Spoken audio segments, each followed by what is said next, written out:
While pads go on in training camps around the NFL, GM's still doing work behind the scenes with agents and players getting contracts done. We've still got some holdouts, but we've got two massive contracts. What it means for the NFL, QBs of the future, and QBs Tua Tagovailoa and Jordan Love, currently who signed mega extensions on today's Peacock and Williamson. NFL analyst Brian Peacock and former NFL scout Matt Williamson bring you expert NFL analysis every day in less than 30 minutes. Get an inside look at the NFL on the field and in the front office with elite breakdowns to next-level analysis and in-depth information only for the real NFL fans. This is Peacock and Williamson, and it starts now.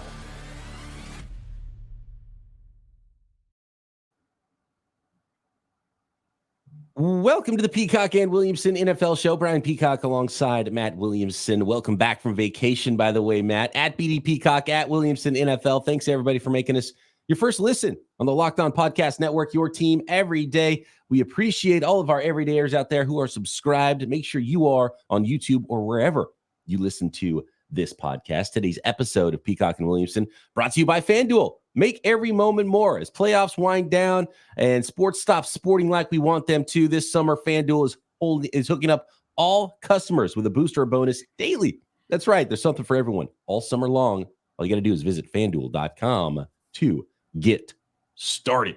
Well, business is good in the NFL, Matt, and I hope business is good for you after spending some time at Turks and Caicos and on the beach. Actually, was Turks and Caicos your last vacation or was that this vacation? No. You're in camp mode now, but exactly. I hope you had enough pina coladas this summer to get you by for another long winter. So, yes, first off, it's great to talk to you again. It's great to get back in the swing. I've been in and out the last couple weeks. We did do an awesome family vacation at Turks and Caicos a little while back. That was like 3 weeks ago.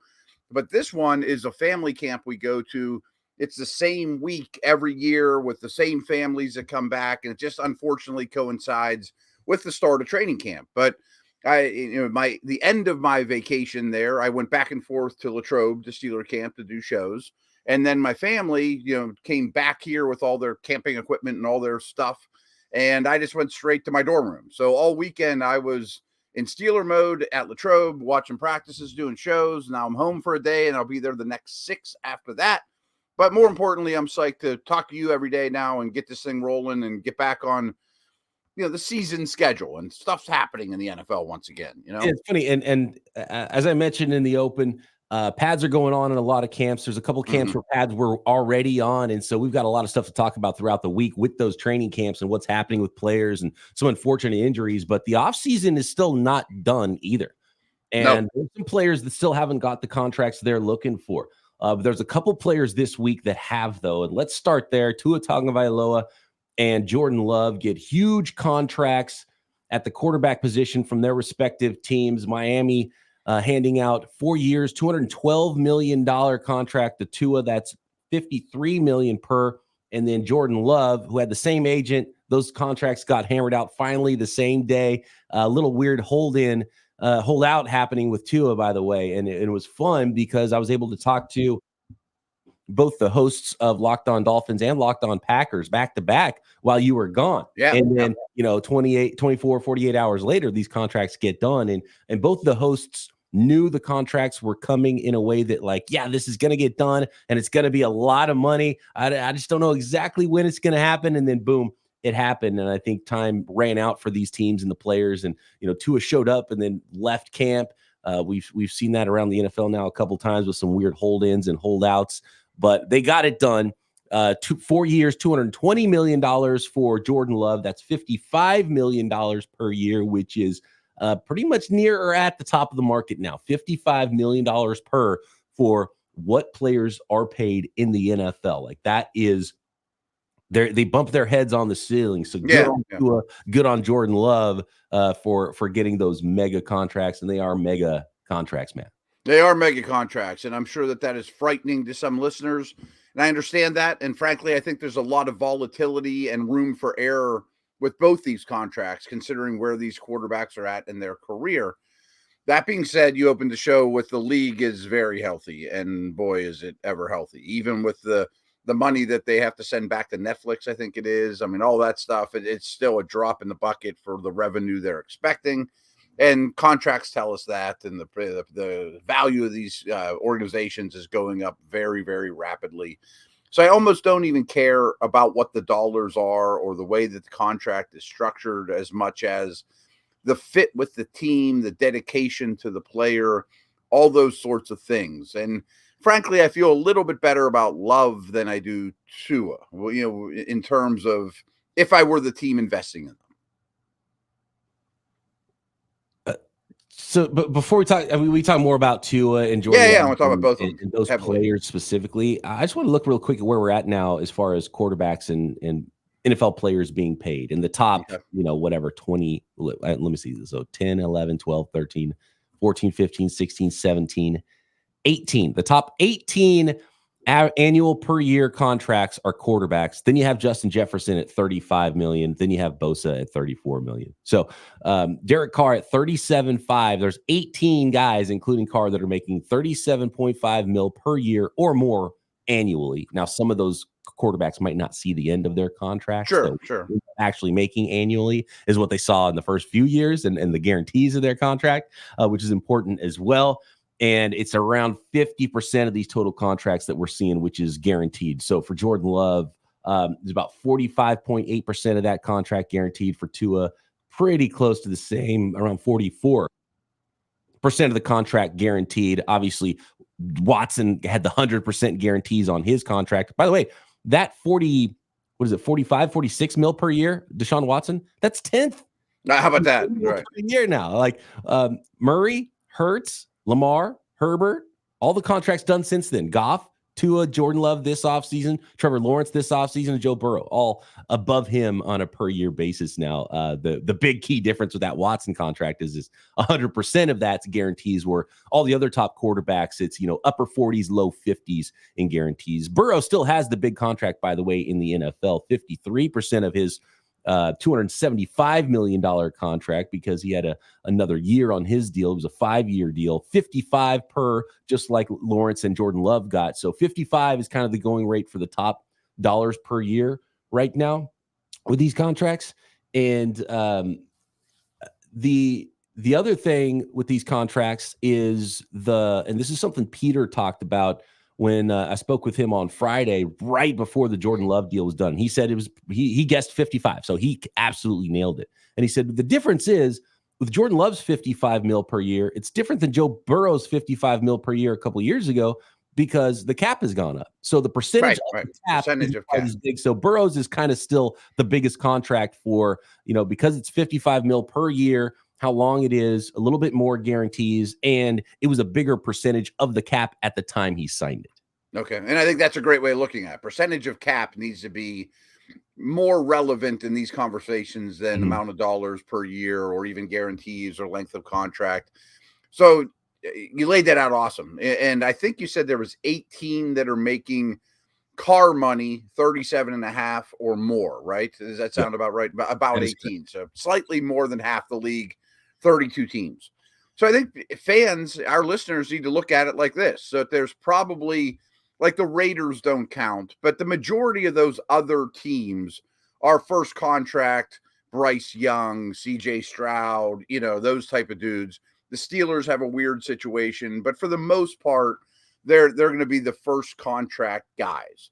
And if you have a team with a first contract rookie, just think the inevitable is you're going to be in this list. You're going to be in that 18 before long. And really, Carr at 37 versus these $50 million guys, yeah, it's $13 million, but that really isn't all that much in the scheme of cap percentage and all those things. I mean, and the difference between Carr and Burrow is massive, you know what I mean, in terms of players. So I don't know. It's kind of monopoly money, funny money to me at this point. It is funny money, and obviously the league is in a great spot. The cap is going up. You look at a contract, like I remember when the 49ers after the 2017 season, so 2018 offseason, they signed Jimmy Garoppolo. It was 30-something mil per year, and it was the highest contract in NFL history for a guy that they saw for 5 games down the stretch and who played a couple games with the Patriots before that. And it was a similar situation. It was like, wow, okay. I mean, it did look nice, and it was very different than the other quarterbacks that were playing, but it was Brian Hoyer and CJ Beathard, and he looked better. Yeah. They won some games all of a sudden. It's like, man, is he that good? They were hiding him over there behind Tom Brady, and he got coached up by Belichick and Brady. And then it turns out, within a year or two, it was the 8th biggest contract. And then it was, like, oh yeah, now we're at the end of the contract, the final 2-3 years, you can just get out of it and there's no more guaranteed money. So it ended up being it could have been a 3-year, I don't know, a third of that contract. Right. And that's looking at the Jordan Love contract too.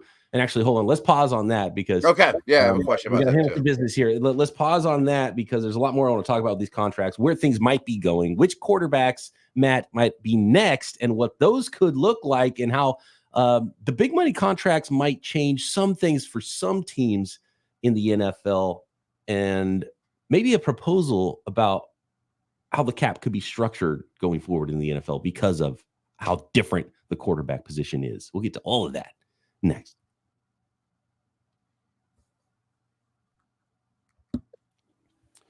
Today's episode of Peacock and Williamson is brought to you by FanDuel, America's #1 sports book. It's Olympics time, and there are so many ways to play right along with the USA or whatever country you are rooting for, whatever athletes you are rooting for in any event. You can find all of it at FanDuel. And this summer, FanDuel is hooking up all customers with a boost or a bonus daily. That's right. There's something for everyone every day, all summer long. Olympics, Major League Baseball, and of course, tons of ways to bet on the 2024 NFL season. Prop bets, player props, over-unders on team wins, who's going to win the next Super Bowl, receiving yards, rushing yards.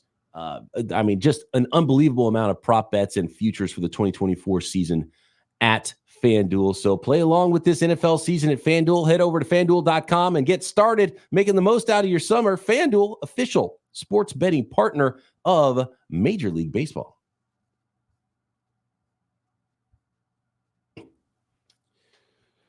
Okay, so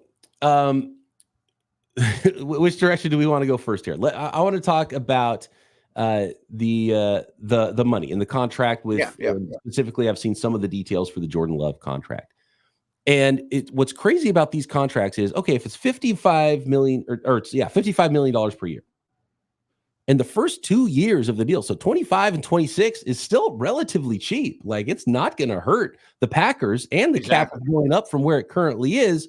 Well, that means that some of the other years got to be like $60-70 million or something, right? Because if it's averaging 55 and you're only paying out 20 or 30 in the first couple of years, what's it look like for the rest of that? And I think something we've seen with, and it's funny because remember when the Patrick Mahomes contract came down? Sure. And it was like, man, this is $500 million that this guy's going to get, a 10-year contract, $500 million or whatever it was.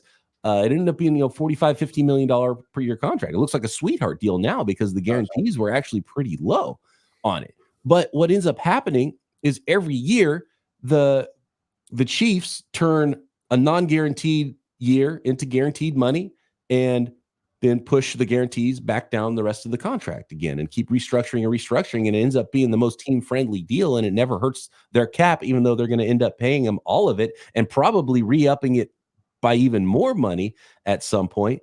And it's just insane how these contracts and these big contracts are structured, how teams get around the cap. And we talk about, Burrow's making $55 million per year, Lawrence is making $55 million per year. I don't know what year they're actually going to get $55 million, because no quarterbacks are still making $55 million per year. Even all these quarterbacks, rarely does a quarterback even get $40 million per year, even though we've got almost 20 guys that make that much, quote unquote, per year. So you got to get to the end of the contract to see that. And then most guys get a new contract before the end of that contract anyway. Right. The guaranteed money is gone. And for someone like Patrick Mahomes, where you're right behind Deshaun Watson in your per year dollars, you might start to look at these contracts now that there's been a handful of guys to jump over the top of you this year and say, yeah, you know what? It's time for me to be redone as well. So when you start looking at which quarterbacks are going to get the next contract, it might be Patrick Mahomes or Josh Allen that say, well, now wait a second. There's too many guys making more money than I am. It's time to reevaluate this thing, get me a big new shiny check this year and restructure this thing and re-up me for more money per year, because I'm not going to make less money than Jared Goff. A lot to unpeel there and great stuff. And I'm getting the feeling like Tyreek is doing that right now in the wide receiver market. Like, I'm not up, but I'm awesome. Right. Trent Williams, a perfect He's example. holding out all of a sudden. Yep. And he already makes like top 3 left tackle money. But Penei Sewell went pretty big this offseason. He said, wait a second, I'm still a top dog. I want top dog money. And now the 49ers are like, shoot, that's another thing we got to figure out. We've got all these stars to pay. So along those lines, too, like the Mahomes is a great example. Not that he doesn't have a case to renegotiate, but he got such a huge signing bonus several years ago. Do you know what that money's turned into? I know he's not just sitting it in a checking account and collecting 2% or whatever. You know what I mean? Like, you know what that investment turned into, though? I mean, getting that huge lump early is massive. So a couple things I just unpeel there, too, is I do think there's a misconception of the greatest advantage in the NFL is having a great quarterback on a rookie deal. CJ Stroud. That's 100% true. I'm not disputing that at all. Russell Wilson, your boy Purdy's a perfect example. He's not making anything. I mean, the mid-round picks. Wilson, Dak, in their first contract. He's making 55 times less per year than right. And yes, that's an amazing advantage. But that also extends to, like you said, year one of Tua. Year one of Love, maybe even year 2. So you get a pretty nice stretch as a team when you're not paying a great quarterback. Like Stroud, let's say he's this great for his whole rookie year or his whole rookie deal. Yeah, it's number 2 overall money, and it's fine, but he's vastly underpaid if he's a top 5 quarterback. Then he signs a monster deal for 65 or 70 or whatever the number is then. He's still not a cap hit until year 2 or 3 of that. So that's a long stretch, 5, 6, 7 years.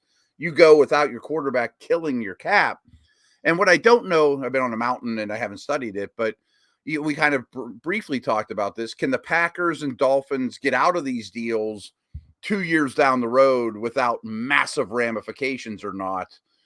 Who knows? Because the money's in the bank, the signing bonus is in the bank. I'll go a little bit further on the Jordan Love contracts. I just pulled it up and we have all the exact details on it now. So the way it's structured is there's a lot of option bonuses in this too. So the fully guaranteed and the actually guaranteed are a little bit different because you start looking at year 3, 4 of the contract. So the final year of the contract is a base salary of $49 million with also an option bonus of $14.2 million plus the prorated $16 million signing bonus. So that cap might go up $50 million by then.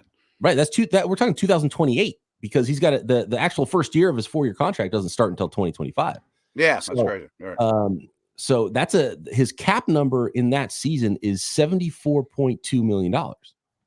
And with that all sounds insane, but it really isn't. And also by the time you get to the last year of his contract, he's going to get cut or re-signed anyway.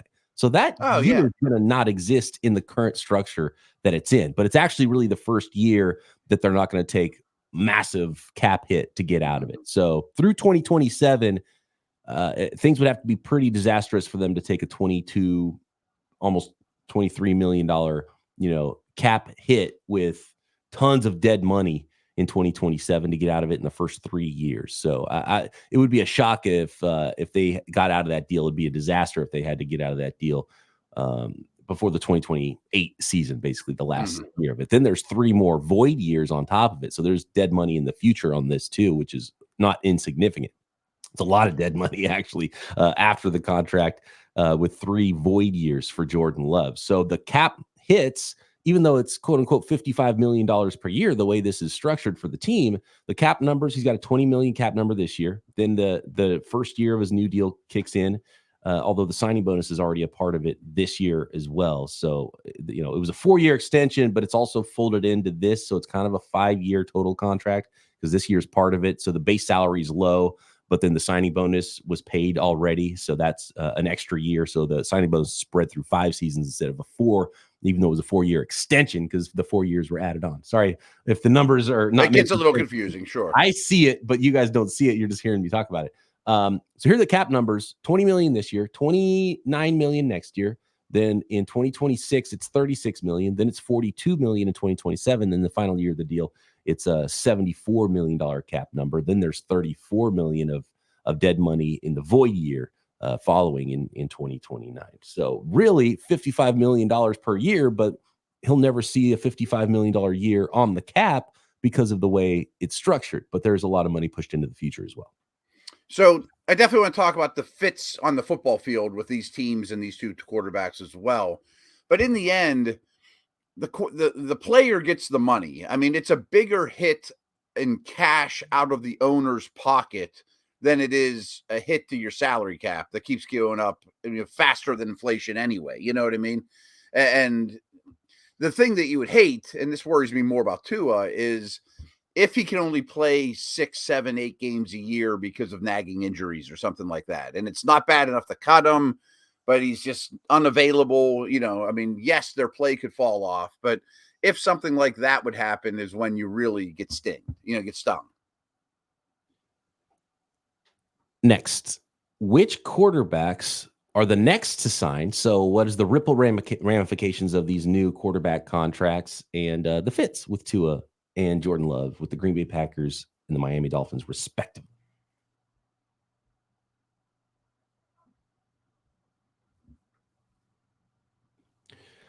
This episode of Peacock and Williamson is brought to you by Game Time. Game Time is an authorized ticket marketplace of Major League Baseball, which makes getting tickets faster and easier. And prices on the Game Time app actually go down the closer it gets to first pitch. We're talking about killer last-minute deals.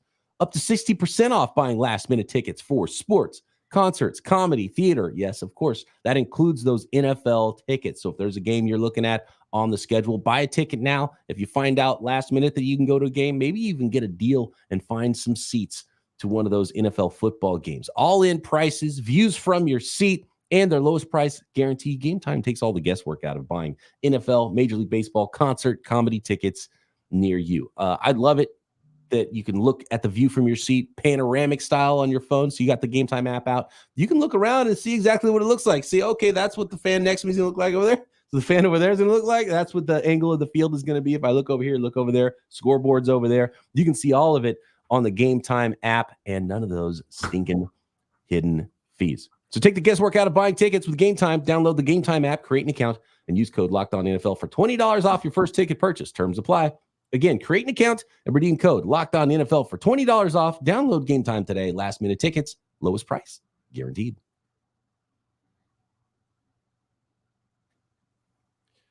All right, last thing on Tua and Jordan Love before we move on to what's next with these quarterback contracts.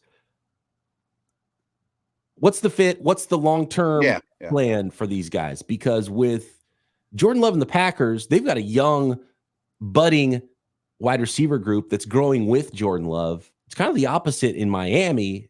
What's the future minus Tyreek there? That's my question. Mm-hmm. So, broad picture, I think Miami and Green Bay have two of the absolute best offensive minds in the business running the show, and I don't see the one leaving soon. It's not a coordinator that's going to get hired. Like Houston might worry me. Detroit might worry me that an offensive mind's going to get plucked away. Well, Green Bay and Miami aren't, assuming they want to keep coaching and, it doesn't fall apart. I hate more and more. Well, he's a system quarterback, Purdy, Tua. Joe Montana is the best example ever. I mean, it's just a beautiful marriage between system and quarterback. Like, I've been watching Justin Fields the last 3 days.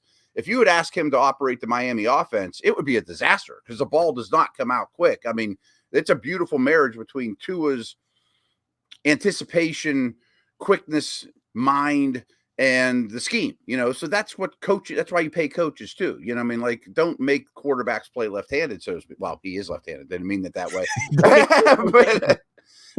but Tua, to me, still does not have a massive ceiling. I don't know that he can ever be a top 5 quarterback. And I also worry a little, not that I'm saying I wouldn't have signed him. It worries me a little that he's had one healthy season, really going back to Bama. And I don't know that an offseason of judo is enough for me to be convinced that all of a sudden this guy is out of the woods in terms of durability and those things. As for Green Bay, I feel much better about it. I think history shows that if a player at any position, but especially quarterback, finishes the second half of the season much better than the first, that doesn't mean the next season all of a sudden he's great. I mean, it's an 8-game sample. It's a 10-game sample. If the left fielder for the Reds has 8 games or 10 games in a row where he's great, no one even notices. You know what I mean? Like, so just because you played 8 or 10 games in a row does not mean you're out of the woods. That being said, you mentioned their young receivers. I think that group hurt him early on in the season and got better and better and better. And that the pass catchers got a lot better for him, which in turn resulted in better results on the field. I also think him and LaFleur got a much better feel for each other. They were running the Aaron Rodgers style offense, no play action, and then the second half of the year, they made dramatic scheme changes. So I trust the coach and quarterback to get that right. And frankly, I think Love's a lot more talented than Tua. If he reaches his ceiling, he's going to far outkick this contract, where if Tua reaches his ceiling, they may win the Super Bowl, but it's probably just a good deal. You know what I mean? Not a great deal. And you mentioned Tua's not a top 5 quarterback in the NFL. He's not going to make top 5 money probably by the time the 2025 season starts. By the time the next season starts, right? Because $53 million has already been topped by a couple players. And it's going to be topped by more players very soon. Real quick, before which players that is, should there be a separate quarterback salary cap in the NFL to help teams just figure out, like, look, 20% of the cap is quarterbacks, and then the rest is whatever? No, because then I think that hurts the Houstons of the world. I would be open to another idea, along those lines, because they are a different beast. But I don't think it should be across the board. 20% of your cap goes to quarterbacks. Like, I don't want Jamarcus Russell to come into the league and be the highest paid Raider before he even takes a snap. You know what I mean? Or certainly I didn't like that system. I like how the rookie system works for quarterbacks, but it is just such a massive leap from there to contract 2. It is a little hairy right now, Who's next? Who's the next quarterback that's going to get 55 or more? And did the Packers and Dolphins, even though they spent a lot of money on their quarterbacks, were they smart getting in front of those next contracts? Because if I had to guess, Matt, I would say, just right off the top of my head, by the time we are here in late July next year, there's going to be at least 4 quarterbacks that are over $55 million per year. Wow. I suppose Purdy's the obvious one. I mean, Lawrence just signed, Goff extended, even Stafford tweaked his contract since we talked last. Yeah. Like, a lot of guys got happy all of a sudden that we can scratch them off the list at least for another year or two. Purdy seems like the one to scream in next. So for me, Purdy's an interesting one because the Niners can't do anything until after this season with his contract. Mm-hmm. Yeah. And I have a feeling there's a massive Dak contract first. You think first? If Dak hits legit free agency, then now we're talking, it's going to be a big leap. It's not going to be 56. It's going to be 60 million. And then if 4 teams are competing, like no one's competing for Tua and Love, right? And then, as we saw this offseason with, Christian McCaffrey on the 49ers, Christian McCaffrey and Trent Williams. McCaffrey got his money. Trent Williams trying to get his money to get back on top of the heap. I think we're going to see Mahomes and Allen contracts jump from what they already are. Yeah. So they're going to match the 60. And then you're going to sit here still negotiating the Purdy contract, and you have 3 $60 million per year contracts all of a sudden that have been done by the time the Niners finish the Purdy contract. Because I think it's going to be a difficult negotiation, kind of like Tua's was. So where does that number end up would be my question. And it's going to be a long offseason next year. So buckle up, 49ers fans. That's the way I predict it goes. And I think Dak is the next in the big one, because it's either going to be from the Cowboys first, or he's going to hit free agency. And obviously we know that's going to be done by March. And it'll be, if you get an open bidding war for a star quarterback, we really just never see that. Right. I don't have much more to add to the Purdy situation, which of course you're super on top of, and they can't do anything. That can't be next week. I mean, right. So I do think the Trent Williams and Debo's of the world will probably start to vanish from San Francisco here sooner than later. So they better draft well. Yeah. If you're the 49ers and you could have got it done, you would try to do the Tua deal right now as fast as you could. Yes. Even though he's only a million years, like I'll sign me up. Boom. If Purdy has another season like he had last year, and maybe the 49ers win the Super Bowl, and then the Dak contract comes, and then the others that I talked about, it could be a big difference in money, and it's already a lot of money for for Mr. Irrelevant right now, what he's going to get. So it's going to be a fascinating offseason next year. And I think it's only going to go up for quarterbacks, and not going to stop for defensive ends and wide receivers either.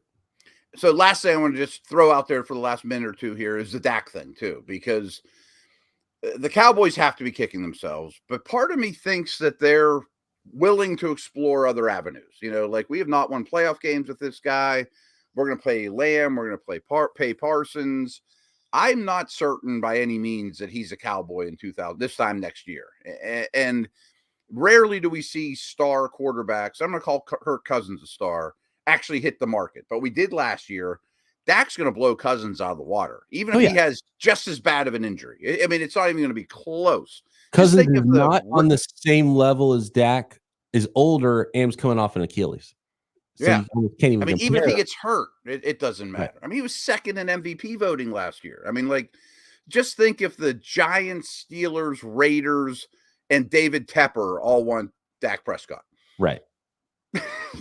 I mean, he probably won't end up in Pittsburgh, but someone's going to give him so much money. And they'll give him a draft pick for him. And at the same time, I can buy why the Cowboys would say, well, okay, we're going to pay our big three, and we're not going to upgrade the rest of the team, and it's just be the same movie every year. Yeah. I've seen the show before. We're the wealthiest franchise in the league.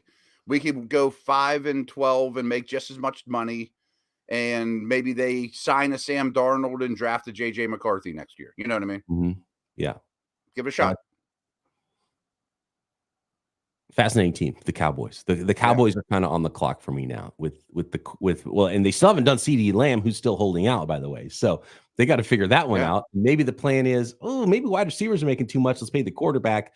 Let's tag and trade Lamb next offseason and pay Parsons and the quarterback. I mean, that's one way to go about it too. I know. So I don't think Parsons is going anywhere. Parsons is the one you have to sign. Yeah. You have to. Yeah. And cool. and Parsons is going to make more than Bosa and Jefferson. Bosa, and he'll be the highest paid defensive player. So you could potentially pay 30 plus 35 at least for Parsons, because it'll be more than 35, because that's what 35 plus. Yeah. So now you're at 65 plus another 60 for Dak per year. It just doesn't add up. 120 mil per year on those three guys, and they all have to sign in a similar time frame, which makes it more difficult. You can't stagger those either. So something's got to give. I think it's only 2 or 3, and the easiest way to get it all done and still build the rest of your football team is to not do the Dak thing, and they can't tag Dak like the other guys. And I don't mean to harp on this, but we'll wrap it up. But let's say Russell Wilson plays 17 games with the Steelers. They win 10 of them, get into the playoffs, lose, or maybe win one game. Typical Steeler year, but looks okay. Like, he's old, but he's somebody would gladly take him off your hands. You know what I mean? Like, you could do a lot worse. If he gets back to 3 year ago Wilson, where he was not one of the best quarterbacks in the league, but I'm not even suggesting he will, but there are guys like that could revive their careers too and get paid more than they should. Or Justin Fields. We got to get more reports from Steelers. A lot of that stuff, right? Matt Williamson. More camp notes throughout the week here. We got some more guests breaking down teams in the NFL as well as we prepare for the 2024 NFL season. Matt back in the chair from vacation. Love it. Thanks everybody for making us your first listen. Let us know what you want us to talk about on our mailbag episode this week as well. Get those questions in on Twitter at BD Peacock, at Williamson NFL, or drop a question on YouTube and subscribe while you're there. Matt and I back tomorrow right here, Peacock and Williamson.